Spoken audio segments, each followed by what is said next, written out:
Hey, Jimmy, it's great to have you back on again. Yeah, very glad to be here. Yeah. So, we wanted to bring you on, talk a little bit about the new Pope. It's been a little bit, but before we jump into that, I want to ask you personally, were you always a Catholic? I mean, you work at Catholic Answers, you've become a great Catholic apologist, but can you tell us a bit about your journey with the Catholic Church? Well, unlike most Catholics, I was not actually baptized in utero. I was 27 years old when I became Catholic. So I grew up in a Protestant family in a Protestant part of the country, and I didn't really have a lot of exposure to Catholics early on. But when I was 20, I had a really serious conversion to Christ, and I made a point of studying the theology of all different branches of Christianity. So I'd read all the different Protestant flavors, all 31 of them. I'd read, or maybe it's 57. I'd read Catholics, I'd read Eastern Orthodox, I'd read everybody because I realized that here in my hometown in Fayetteville, Arkansas, we have about a bazillion churches. And I realized, which one is within convenient driving distance or has a pastor I like or has a youth group I like or has music I like. None of those things are good tests of what's true theologically. And that's what I was interested in. So I made a point of studying all different branches of Christianity and what they taught. And I was under care of session in a conservative Presbyterian church to actually become a Presbyterian minister. I wanted to become a seminary professor. But one day I was reading a passage in a Catholic book that had an extended quotation from Matthew 16, which is the "You are Peter, and on this rock I will build my church" passage. And I'd always argued that Peter is not the rock in that passage, that Jesus is contrasting Peter with the rock. But this particular day, I realized that my arguments for that were not as strong as I wanted them to be. So I'd come to a point where I was a little bit on the fence about, is that the case? Is Jesus contrasting Peter with the rock or not? And then one day, as I was reading this passage over again, I suddenly noticed there were structural features in the text that are obvious even in English. You don't have to go to the Greek. That demanded that Peter be the rock. And so I said, well, if Peter's the rock on which Jesus builds his church, then once Jesus ascends back to heaven, Peter's going to be in charge of the church. And who's ever in charge of the church in Jesus' absence, that's a description of the office of the Pope. And so I had to conclude, well, Catholics are right about Peter can be described as the first pope. Now, that's a separate question than are there meant to be any later popes? But I said if Catholics are right about Peter being the first pope, they could be right about other stuff. And so I have to go back through all the categories of systematic theology with an open mind to whether Catholic understanding might be true. And I concluded it was. And so I ended up becoming a Catholic. Well, I mean, you sort of started to get into it there, but Mm-hmm. in that transition, I mean, the role of the Pope is obviously right at the heart of that transition. Could you tell us a bit about more? I mean, you got into the exegetical side of it a Mm-hmm. bit more, but I mean, I know a lot of our Protestant audience listening might just have Cool. this almost visceral I like that. reaction I like that to neologism, prodience for a Protestant Protestants. audience. Yeah. We prod the Catholic Church. We don't protest it. We prod it. There we go. For audience, our largely Protestants. Protestant audience, Protestants. Yeah, Yeah, I love yeah. it. Yeah. What were your struggles with the idea of a pope? I mean, you're American, freedom, against the authority of a foreign ruler. Like, what was your struggle with that idea like? Well, I didn't have a struggle with that. Really? The Pope I know in 19th century, Catholic Protestant polemics, it was a big deal of the Pope is this foreign potentate and if John F. Kennedy ever gets elected, the Pope's going to be ruling America. It's like, well, John F. Kennedy got elected and that didn't happen. And, the Pope, it doesn't even have the papal states anymore. Vatican City, I mean, he's a potentate over Vatican City, but I'm an American citizen. I'm not a citizen of Vatican City. So if I were to become a Catholic, which I did, my relationship with the Pope would be a spiritual one, not a political one. And so I didn't really have that as an issue. I did need to sort out, is it Christ's will for there to be any future popes after St. Peter? And I concluded that, well, if Jesus determined that, first we have an argument from, tradition that, they're actually, in fact, the church developed a pope. And is that the will of Christ or not? Well, the fact it happened is significant. It's not conclusive evidence, but it's a piece of evidence, especially if the Holy Spirit is guiding the church. And, Jesus said at the end of Matthew 28 that he would be with the church till the end of time. So Jesus is guiding his church till the end of time. And if his church develops a pope and continues to have a pope in later ages under the guidance of Jesus and the Holy Spirit, that's significant. But I also realized, if Jesus determined that the church needed a pope in its first generation, when it was small and tiny, and now it's over 1 billion people, it's a sizable fraction of the human. I mean, it's more than 1 in 6 people is Catholic in the world. His church is huge now. And if it needed a pope as a leader when it was just small and tiny and 120 people, it's going to need a leader when it's large and 1.4 billion people. And so I concluded that there is no rational break, no point at which to draw a line and say, after this point, it doesn't need a pope anymore. So I didn't really have a struggle there. So I didn't realize that you wanted to be a seminary professor. You mentioned that a little bit ago. Let me just say you dodged a bullet with that one. Being a seminary professor. Yeah. So moving ahead to just a few centuries from Peter, we get all the way up to Francis. And Francis has been just an endless topic of conversation. I know all my Catholic friends always have some strong opinion one way or the other. I'm curious what your opinion would be, and what sort of legacy do you think Francis will have long term? Well, okay, so I'm going to be franker than I was when he was alive, because I follow the principle of Shem and Japheth with their father Noah of cover your father's nakedness. I really go out of my way to not speak ill of a man when he's my spiritual father, and that applies to the Pope. But when he's no longer my spiritual father, I can be more frank about him. And this is a practice I've followed ever since I became Catholic. I really admired John Paul II, but he had flaws, and I think he made mistakes. One of his mistakes was, as a gesture of goodwill, he once kissed a Quran, to try to encourage peace between Muslims and Christians. I think that was a mistake. I wouldn't say that as directly when he was alive, but I would afterwards. Benedict XVI, I had even higher admiration for. He was my dream pope.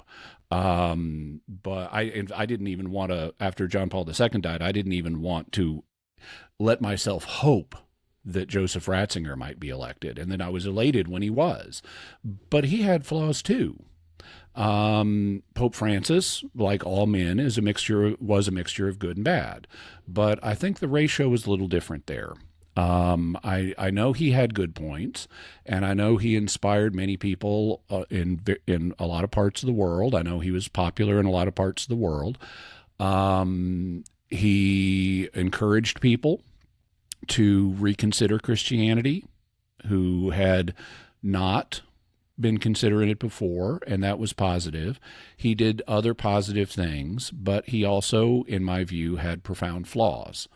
And in particular, he had this particular thing I wouldn't exactly classify as a flaw, but he was less risk averse than most popes. He had this idea of unleashing creativity even at the cost of it being messy. Make a mess was one of his slogans. And so he was of the opinion that, if you have all these tensions buried beneath the surface and people are afraid to talk about them, you're not going to make progress. And so unleash it all and let, the different competing forces clash, and good will emerge out of that, even if it's painful to get there. And I acknowledge, that there's an element of truth there. There's a real principle there, but it is painful to go through that process, and it can be very confusing to go through that process. Also, he had significant elements of hypocrisy, where even though he would encourage people to speak up and speak their minds with boldness and so forth, the people who did would then get squashed. And so he was big on talking about conversation and synodality and dialogue, but only when it favored his preferred outcomes. And so I think that the primary problem with Pope Francis was his inelegance in office. I think he was clumsy in terms of how he handled ecclesiastical matters, and it caused a lot of I think he had bad advisors too that he kept around himself, and I think it caused a lot of unnecessary pain and anguish. And when at least for people who were informed, who weren't just, they occasionally hear something about the Pope in the news, for people who closely followed his papacy like I did, I think he made a lot of mistakes. Now, I know that God only allows evils, physical or moral, in order to bring good out of them. So I know good will come out of Pope Francis's reign, but I think he made a lot of mistakes.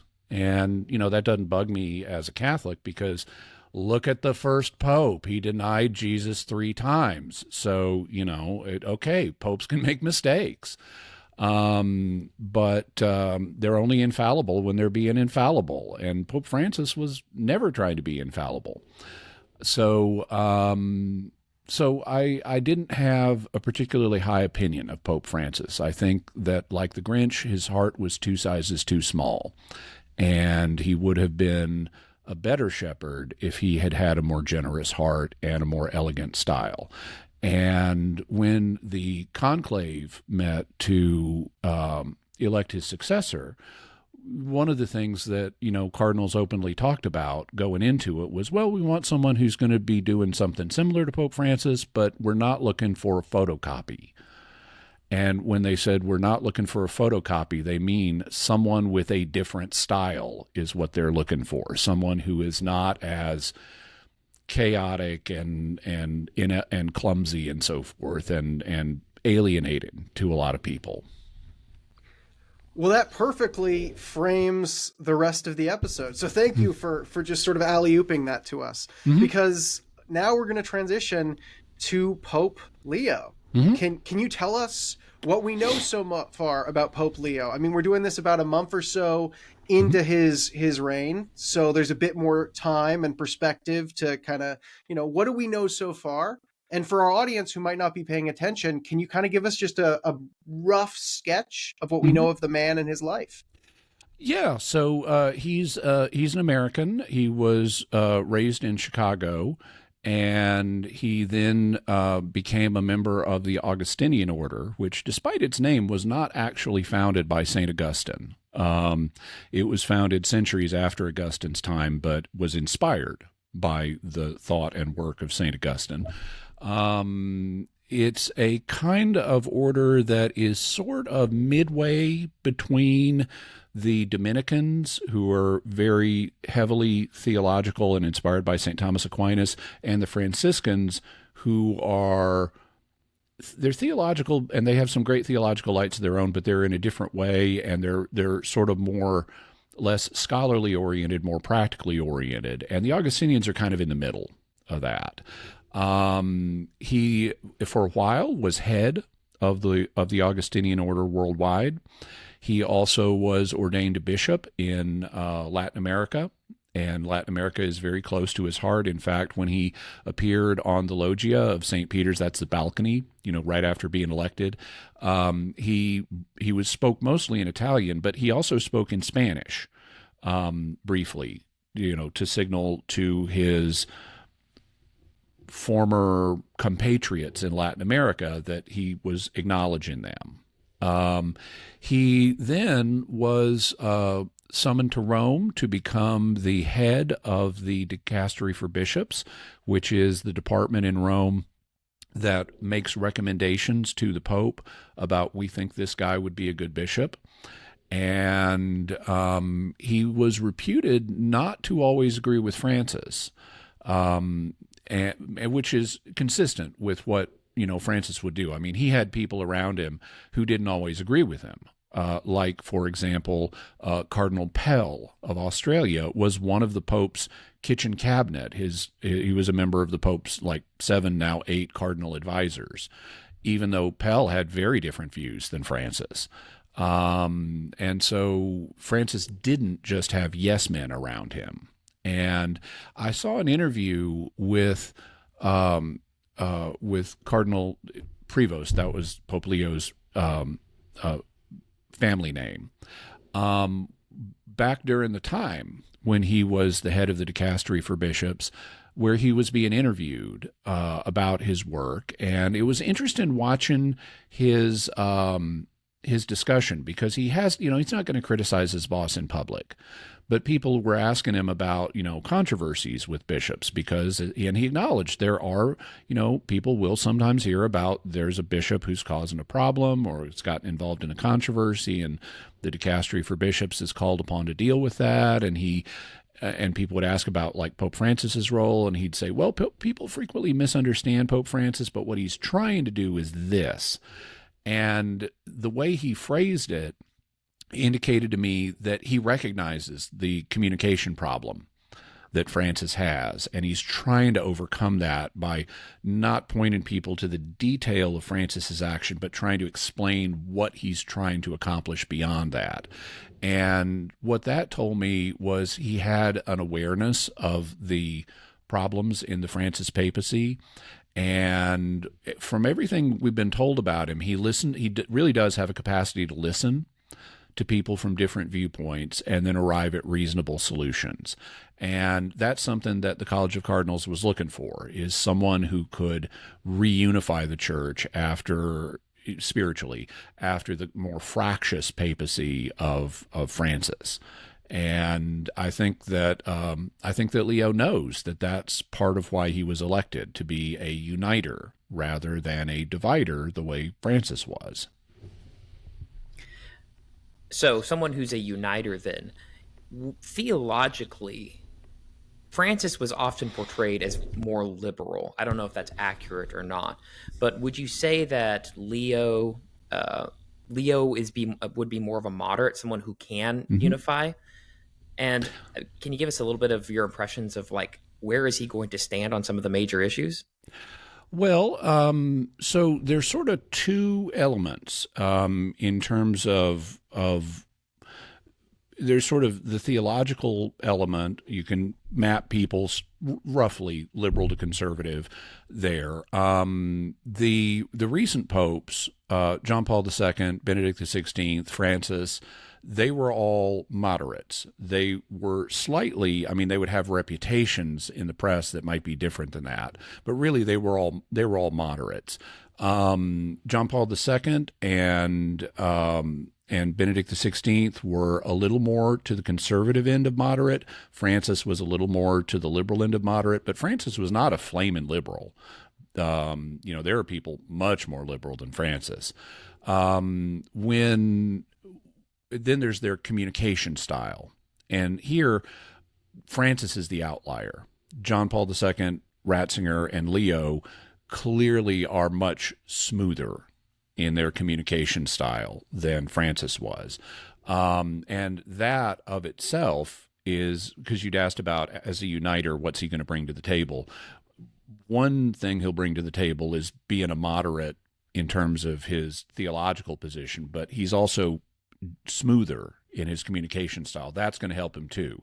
If you had if you had another moderate who was just as rambunctious as Francis was, that would not unite people. So it's not simply a matter of having views that are compatible, but how one communicates with others is also very important to uniting people. In terms of his theological positions, as soon as he was elected, because he was like elected on the fourth ballot, which is really fast, and modern conclaves tend to go fast. It's not like the old days where there could be a 2-year interregnum while the cardinals were deadlocked.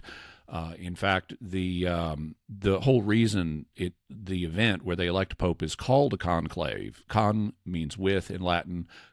Clavis means key, and so a conclave is you've locked the cardinals in with a key until they come up with a decision.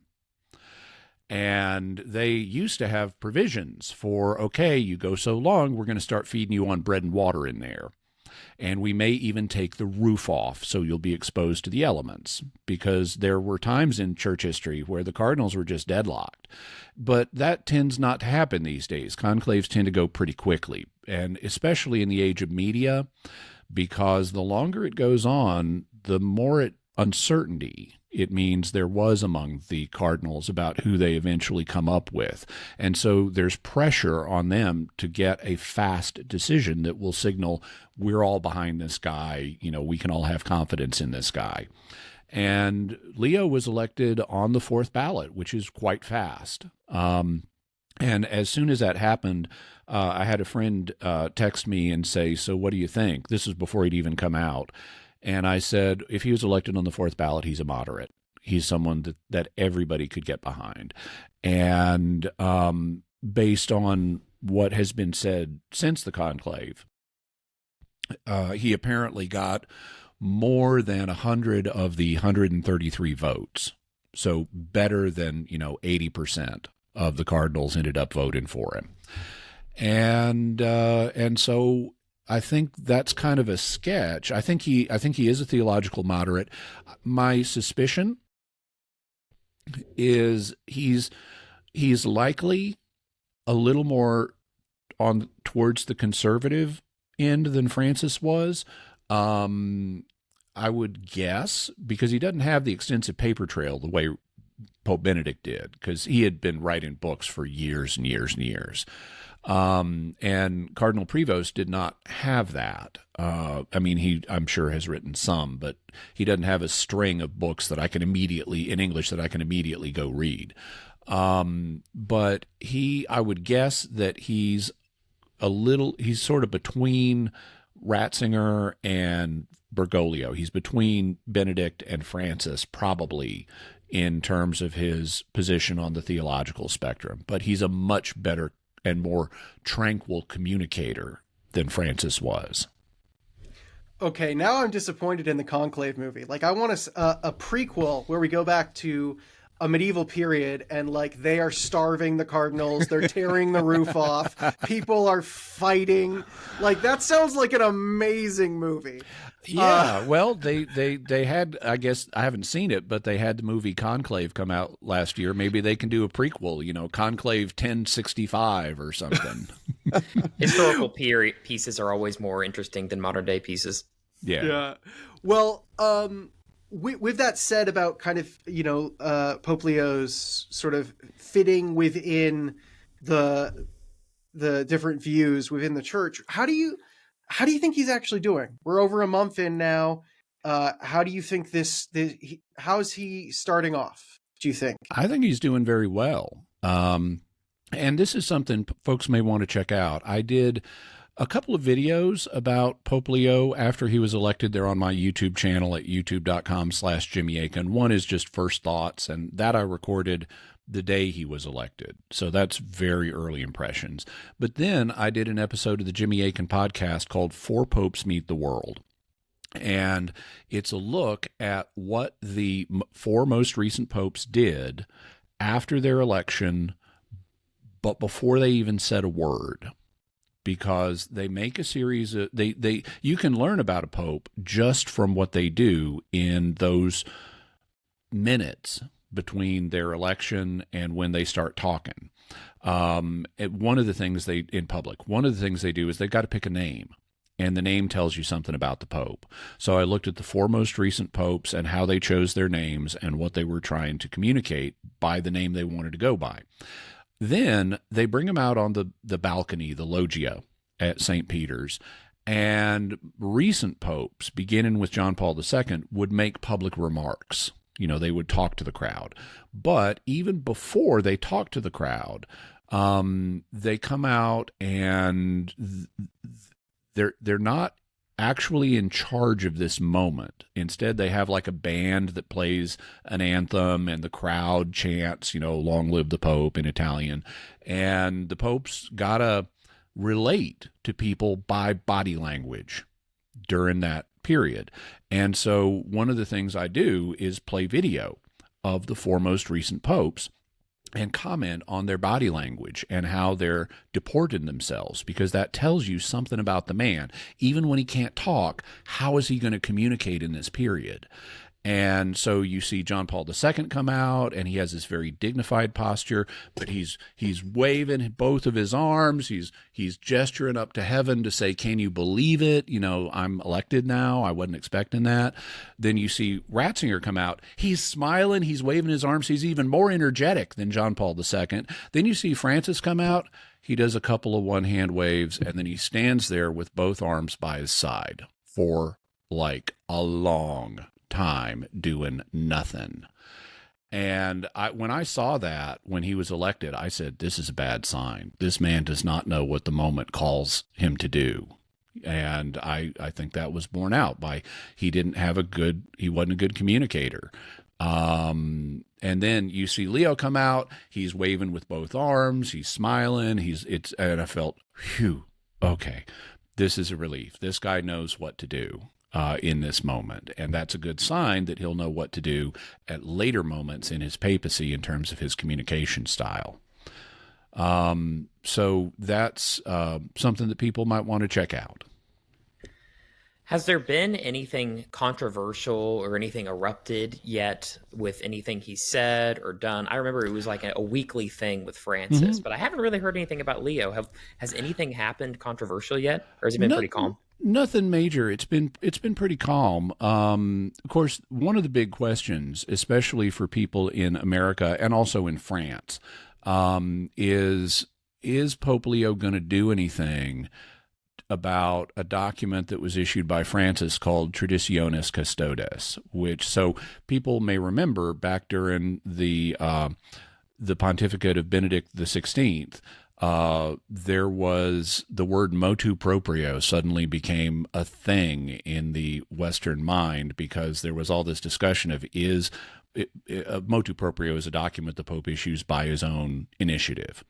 And there was a question of, is Pope Benedict going to liberalize the celebration of the 1962 version of the Latin Mass and through MOTU Proprio? And he eventually did that.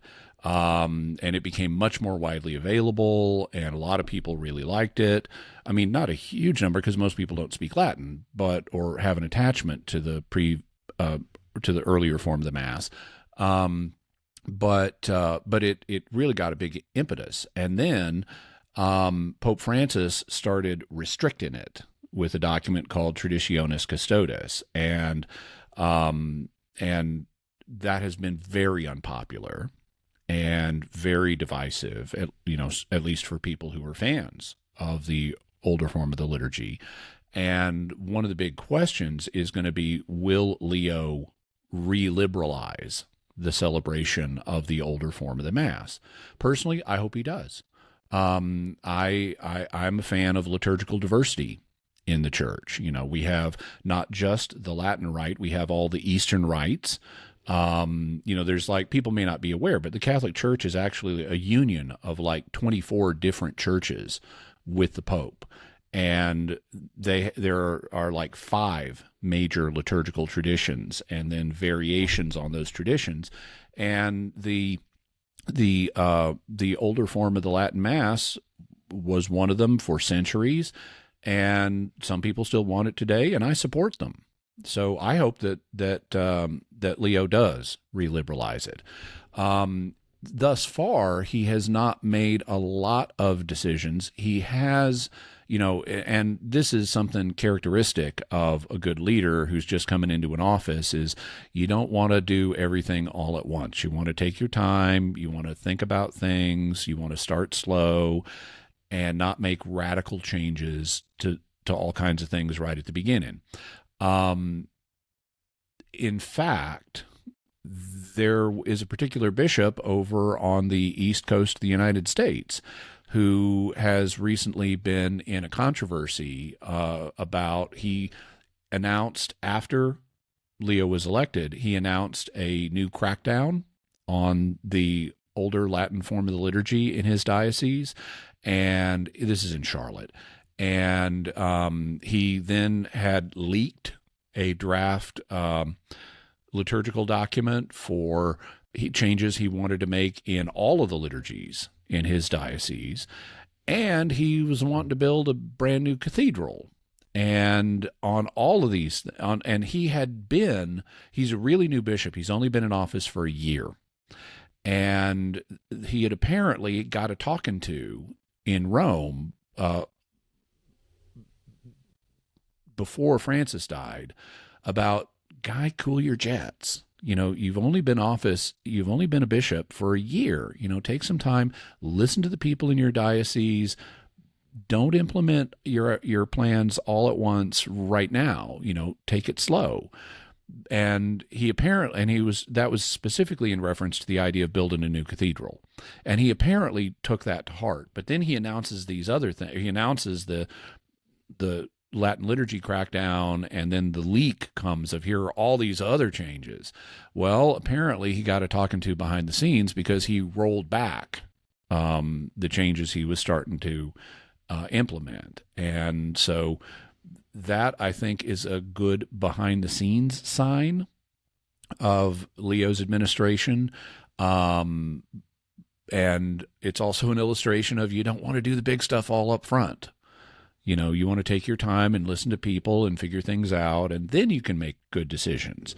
And so I think I think that Leo is likely not to do anything big and major early in his pontificate. What he has done is, people are largely tea leaf reading at this point, because there aren't major decisions to analyze. They look at, for example, at the people that Pope Leo has been appointing to different positions, like different bishops of different dioceses, mostly in Europe so far. And, it's a mixed bag, but there are constraints that a lot of people don't realize in different parts of the world on what kind of bishops you can get. Like, for example, people were noting that he confirmed the appointment of a bishop in Switzerland who actually disagrees with a few church teachings. Well, the way they have this unusual situation in the Swiss diocese where the local priests or people elect a priest to become the new bishop, and then the Pope confirms that. And so, working within the dynamics of that system, how do you know there would be anybody better in this little Swiss diocese? Similarly, there are just different theological climates in different parts of the world, and you may not get anybody better in particular areas. So I don't think that some people have looked at a few of his appointments and said, oh, this is a bad sign. But you look at the areas these people are from, I don't think it's a particularly bad sign. You look at other things that Leo does or has done, some of them being things that a lot of people wouldn't even notice. And they're very positive signs. Like, one of the first things that happened was Pope Leo was being greeted by all these people, and they had a big crowd with a path down through it for the Pope to walk down, and then he could greet people on one side or the other. And as Pope Leo is coming down, there's someone with a gay pride flag there on one side of the aisle. And rather than go up to the people holding the gay pride flag and shake their hands, he immediately switches to the other side. So it looks like he made a deliberate decision to stay out of that for now, which is what I would advise a good leader to do. You don't want to be seen shaking the hands of gay pride flag waving people on day one of your pontificate. Well, with that sort of foray into the potentially controversial, let's. Well, I mean, this is the first American Pope. How, and it can't help but feel timely in some sort of global way. How do you imagine this playing out in terms of the relationship between the Catholic Church and American politics right now? Well, I think that, so let's partition, actually, before we get to American politics, let's talk about America in general. One of the things that characterized the Francis era was he had a deep suspicion of the Catholic Church in America. This may be because Pope Francis was, he was from Argentina, and he was a Peronist, and the U.S.'s reputation, even though a lot of Americans are not aware of it, is not real good in some parts of the world, including Latin America, because of things that our CIA has done, including fostering revolutions and stuff like that. And so we have our reputation has taken some damage justly because of the misdeeds of what our government and especially the CIA has done in some of these countries. So that may have been part of what colored Francis's attitude towards the United States, but he had a remarkably negative attitude towards American Catholic leaders especially. And it was a regular subject of comment that he was misperceiving what in the Catholic press he was misperceiving what the state of the American Catholic Church was. It wasn't a bunch of fiery reactionaries who were opposed to the modern church and stuff like that. And he frankly had bad advisors who reinforced those views. Well, now we got an American Pope who is much more familiar with the church scene in America, and I expect he's going to take a much warmer attitude towards the American church because he knows it better. And it just was not the kind of bogeyman that Francis perceived it to be. So that actually is where I'm particularly hopeful. When it comes to the political side of things, I'm sure there will be tensions with the current administration. There always are. Between the pontificate, between whoever the Pope is, and American politicians, because political agendas, whether they're Republican or Democrat, don't line up easily with Catholic teaching. It's a question of which issues are going to come to the fore as the source of tension, but there will be sources of tension. You also don't expect a lot of fireworks, because when you get to this level on the world stage, people know they have to work together because there is good to be achieved. So, for example, I would expect, Cardinal Prevost, before he was elected as Leo, he had a Twitter account, and he would occasionally repost things, including like one where he was critical of Vice President J.D. Vance. Well, then as Pope, he's meeting with J.D. Vance, and they're all smiles because he needs to work with America. And so I expect that it'll be pretty normal. There will, in terms of Vatican-U.S. relations, On the political side of things, there will be tensions, but there will also be a desire to work together that will diminish potential fireworks that otherwise could have erupted. Speaking of the name Leo, you brought up earlier that has a highly symbolic meaning. What's behind the name Leo, and why do you think that name was chosen? Well, it's always interesting to see how a pope explains his name. And this was back when Benedict resigned. I did a careful study of the history of pope names, and there's some really interesting insights there. But one of the things that modern popes do when they pick a new name is they tend to explain why they picked it, at least the principal reasons they were thinking. Now, the name Leo itself, it means lion, and it goes back to one of the most famous popes in Catholic history. It's Pope Leo I, who lived back in the 400s. And he's one of the few popes who is known as the Great. So there is a Pope Leo the Great. And there's only like 2 or 3 others that get that title added to their name. But that's not that's who the papal tradition ultimately stems from, but that's not who Leo XIV was thinking of in particular.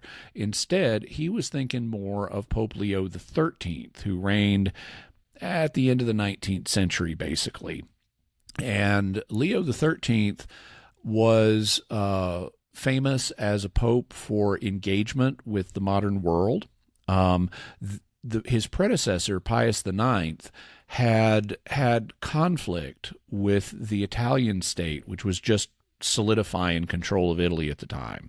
And the Italian revolutionaries, among other things, seized the papal states that the Pope had been, for centuries, had been the governor of. And they just grabbed them. And Pius IX didn't want to have anything to do with this new modern revolutionary world, and he sort of retreated into the Vatican in a kind of self-imposed exile. And then Leo XIII, his successor, came out and said, "Okay, I'm going to engage with the world now. I'm not just going to stay in the Vatican. I'm going to reach out more broadly and engage." And he wrote a document because there were major transformations in European society that were happening due to industrialization at this time. This is the era where in Britain they had to use the phrase of the day, they had these dark satanic mills that people would have to go to work in. And so because of the industrialization that was happening and all of the tensions that involved, with some people saying we need to become communists like Karl Marx says, or we need to form labor unions, or both, or whatever. Leo XIII wrote a very famous encyclical called Rerum Novarum, which means new things, and to engage with the new things that were coming around in society.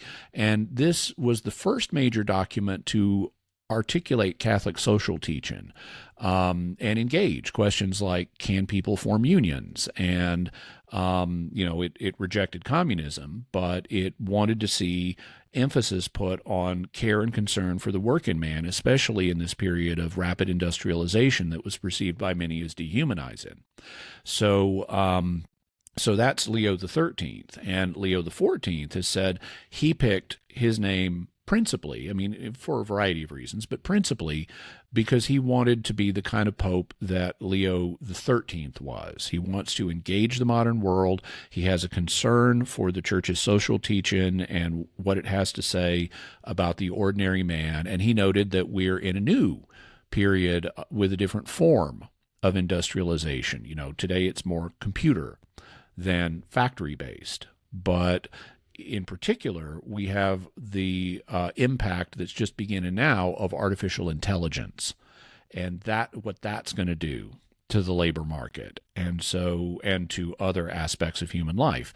And so Leo specifically cited artificial intelligence as one of the challenges of our age that he wants to help deal with. And so he wants to be the same kind of pope that Leo XIII was, in having concern for social teaching and for the poor and for the ordinary man, especially in this world of this new industrial revolution with the added complication of artificial intelligence that's come in.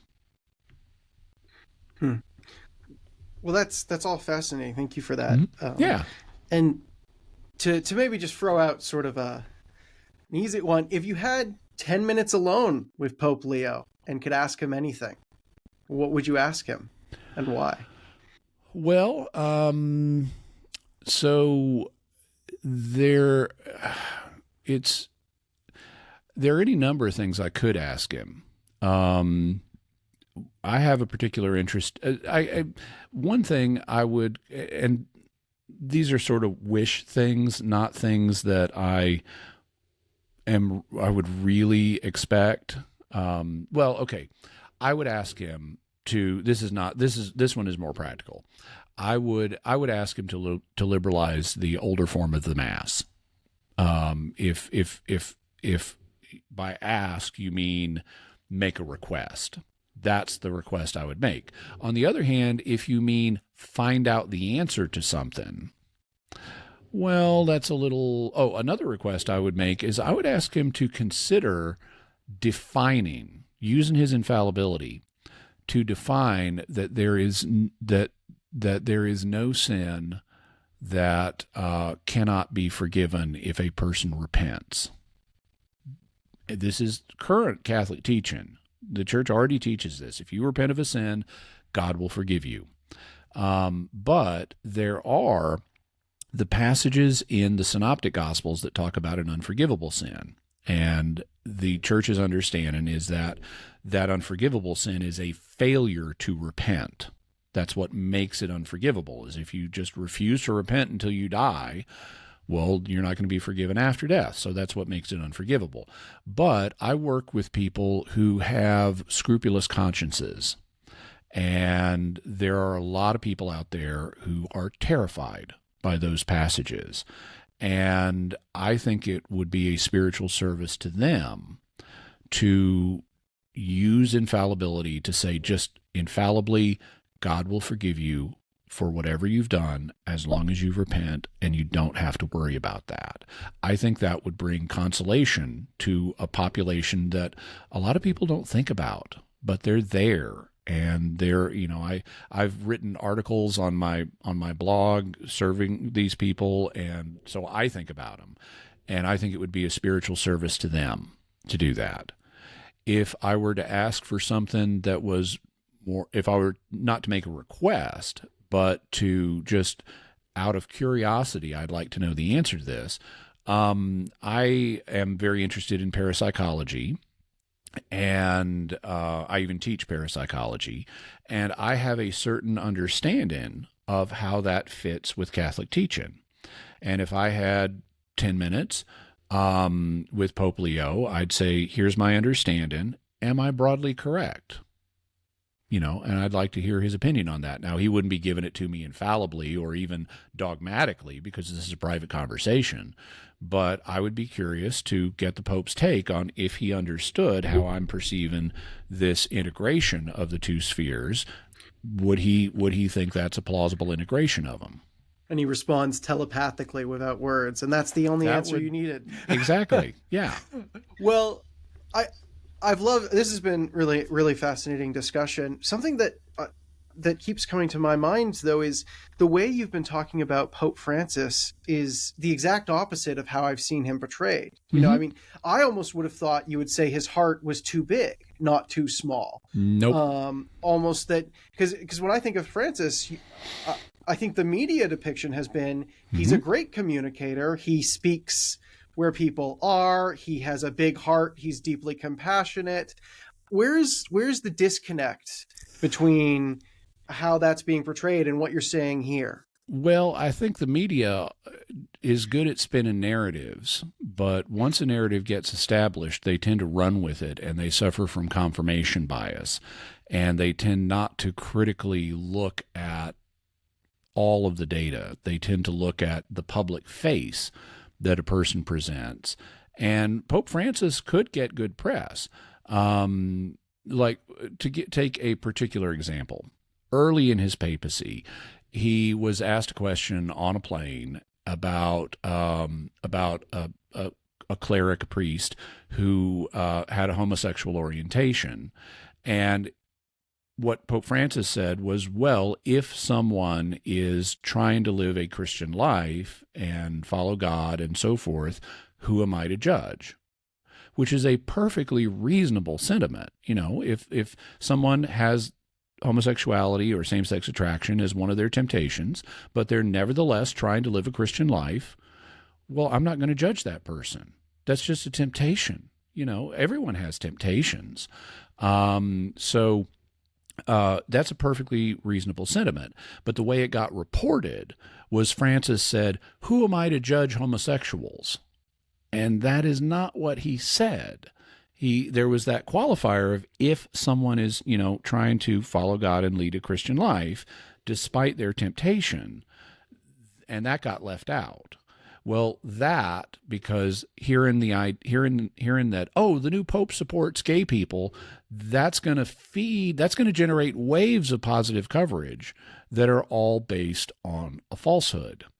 And so he got lots of popular coverage. He was portrayed as, the antidote to the mean, stingy Benedict XVI that preceded him, when Benedict XVI was one of the kindest men in the world.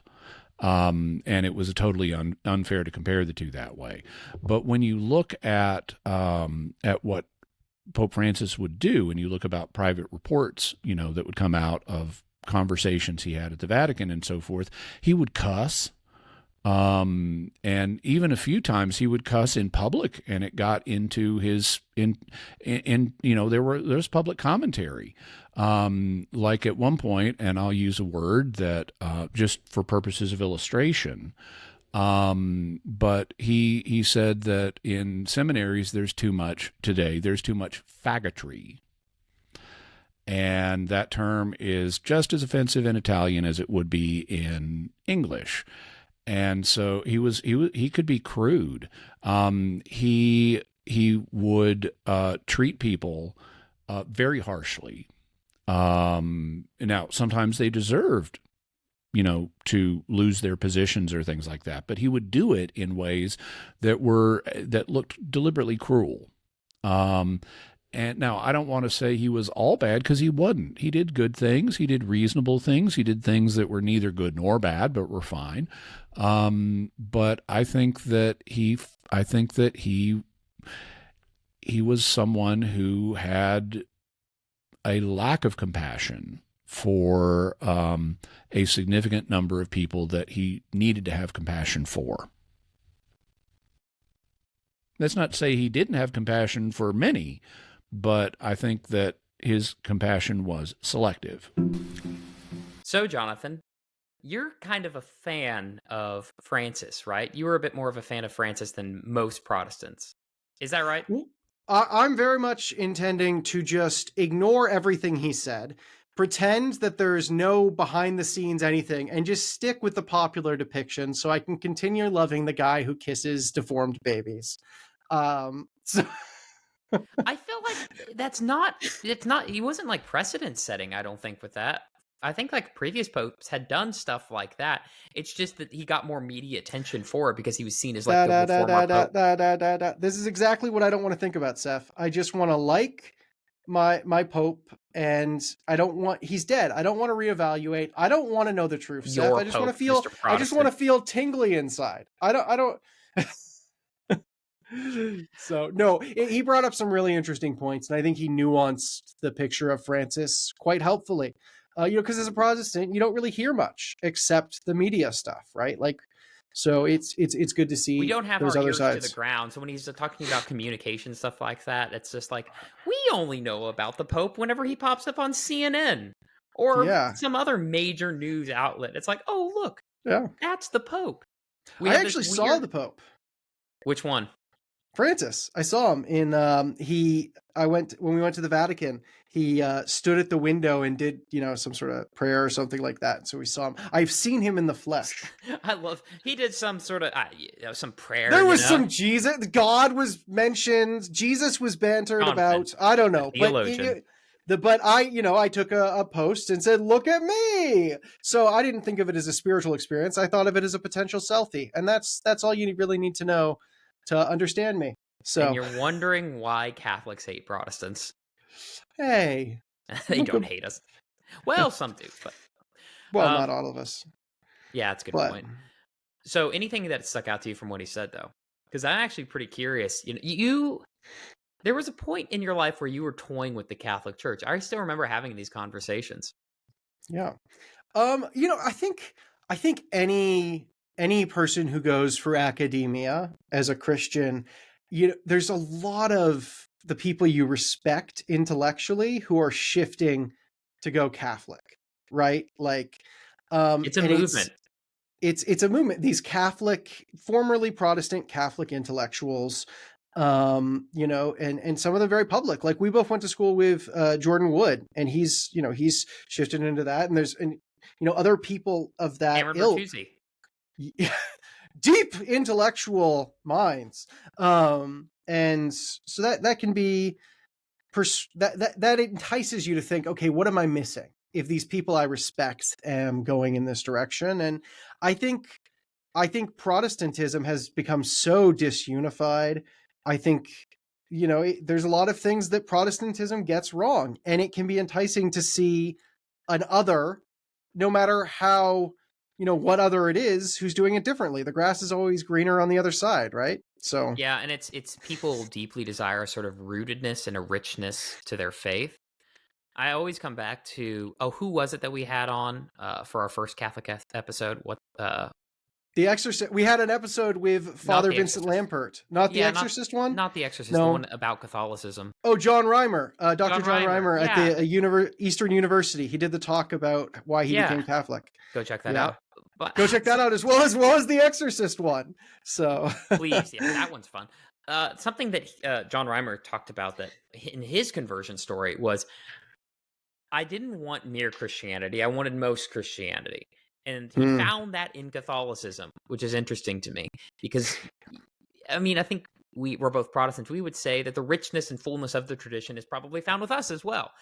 But he didn't think so. And a lot of people tend to think so. And part of that, I think, is this historical rootedness that literally it's like, yeah, here's Leo XIV. He is part of an unbroken line of bishops in Rome, according to the Catholic Church, going all the way back to St. Peter. Yeah.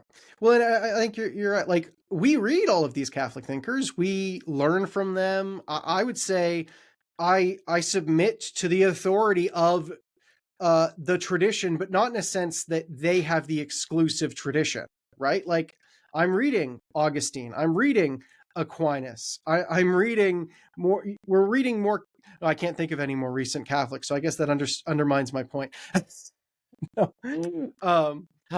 You nearly had something there. Almost So close. no, I know We're lots reading of the Catholics, but none in the past 800 years. Okay, it's fine. None of the hopefully only Okay, Protestants watch this. John doesn't read Protestants either, so it's okay.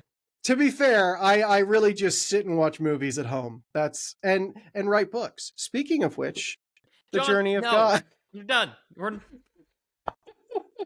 No, it's a horrible pitch for it too, because I just reveal that Your lack of familiarity with present day Catholic scholars. No. So the richness of the tradition, I love it. I think that's a kind of what you're saying is the tradition is great. Protestants should and traditionally have considered tradition an authority, not an infallible authority on par with Scripture, but nevertheless an authority. Yeah. Yeah, and so that's usually how tradition should be played in Scripture. Now, all that to say that the 2 points where I find most Protestants come in contact with the Roman Catholic Church and find conflict are doctrines around Mary and the Pope. Usually, if you can get over those two things, the Catholic Church is a lot more appealing. Am I wrong? No, I think those are two of the big ones. I think for my family, when we were talking about Catholicism and thinking about it and wrestling with it, my wife just sort of said, I will never be Catholic while women cannot become priests. And so I think there's a few other issues like that as well. that are pretty dominant. But yeah, I think the Mariology stuff, the Pope stuff, for sure. Yeah. Those are very similar too, which is, why is there a mediator between us and God other than Jesus? Why is Mary in the middle of that relationship? Why is there a Pope? I mean, they're very related issues. Yeah. I mean, obviously, the mediation of saints, we can pray to saints to speak to God for us on behalf of us. Prayers to the saints are obviously a big deal. That for, if I were to pick a third issue, it might be that or purgatory. Really, purgatory is that big of a deal for some people? Oh my goodness, absolutely. I mean, read the 39 articles of the Anglican Church. They particularly have one on purgatory. That was a huge deal historically for Protestants, and I think for a lot of them people today, it's like, really, like, find me a verse in Scripture that talks about purgatory. Yeah, but I mean, there's a difference between saying I don't think that doctrine is correct and that doctrine being something that's fundamentally negating of the Christian faith and something I can't accept, right? Well, think about, I mean, what Protestantism was found out of sola fide, sola gratia. You do nothing in your salvation process except the sin that makes it possible. And yet purgatory, this idea of purging, that doesn't make sense whenever you have a more Protestant view of salvation, where salvation comes as an external justification from God, who declares you to be right and imputes to you the righteousness of Christ. As soon as a coin in the coffer rings, a soul from purgatory springs. That's great. That Yeah, Jonathan no, is quoting deep Protestant Catholic animosities there. Yeah, but I think, no, I get that this is somehow a works-based salvation where you have to earn your way and you're part of that process. But I don't think it is a works-based thing, because it's not like Gandhi earned his way to purgatory. Only Christians get to purgatory in the Catholic system traditionally, right? So you only get there through the grace of Jesus. And then purgatory isn't about earning your salvation. It's about purging the remnants of this life until you're ready for paradiso, right? I mean, they do use the term merit. So I think that's where a lot of the conflict comes issues from. come in. Yeah, and they if you ask, is salvation by works and faith, they would say yes, right? And so, I mean, we can nuance this out the wazoo, but at the end of the day, even terminological distinctions can cause huge rifts, because how we communicate this to the common person matters a lot. Yeah, but I mean, Protestants can't get around that. I mean, we might get around the purgatory of it, but we still have to read the book of James. We still have to find a way to say that... No, we don't. We can do to it like we do to the minor prophets in the Old Testament. Just to not read it. No, yeah. But I mean, even if we avoid this issue in purgatory, we don't avoid the issue altogether, because we still don't know how to make sense of how justification and sanctification come together. That's a really hard issue. And I think some Christians have just said, no, just justification all the way, but that doesn't, I don't know if that's totally true to some of the texts that we're dealing with as well. And there's a reason Martin Luther wanted to throw the book of James out of the Bible. But as a good Protestant, sola scriptura, I can't do that, right? So, yeah, I don't know. Yeah. I'm going to switch a little bit rapidly, because I don't want to... You talked about like the Catholic Church and female priests. We actually did talk about that after you left, and it will be a Patreon exclusive, $5 a month, people. Ooh. Get on there. Well, I mean, we did talk about a little bit about female priests. That didn't really come up. It was female deacons, because that would be... That's kind of the real issue that's being discussed in the Catholic Church right now, is whether or not they'll allow female deacons. And so we did discuss that a little bit. So if you're curious about that, for $5 a month, you can get that, plus unaired episodes, longer interviews with our guests, and so much more. Maybe you'll even get Jonathan's new book at some point. Hey, you're pitching the Patreon. I get to pitch my new book, The Journey of God, Christianity in 6 Movements, out with IVP. Come on, people. If you reference that one more time. No, it's currently the #1 new release in America for religion and philosophy. Come on, celebrate with me, Seth. Give me this. I did until I looked at the how many other books, and there was that you were the only book on that list. No, there isn't. I'm ahead of David. I'm ahead of David Bentley Hart and William Lane Craig. This is my moment in the sun. How much further ahead are you, in all seriousness? Are we having this actual conversation, yeah, not just like a joke? No, I'm #1. How much? How much further though? Like it doesn't tell you on Amazon. It just says which ranking you are. I'm #1. You sure David Jeff Bentley Bezos Hart's isn't just trying to like float your ego? He can throw you a bone, Honestly, that would be just as much of a compliment. If a billionaire was trying to throw me a bone, it feels like that's as much of a brag as anything I've just said here. So Yeah. I would say that. I mean, if a billionaire felt sorry for you, that's still in a weird way brag-worthy. Yeah. yeah, that a billionaire knows who you are and knows your name, I'd take that. Yeah. A So I billionaire. would even take an insult. Like if the Pope wanted to slam me, I'd be like, yes, please, can I have another? Right? Like that's an honor to be excommunicated. That it's like, thank you for thinking of me. Right?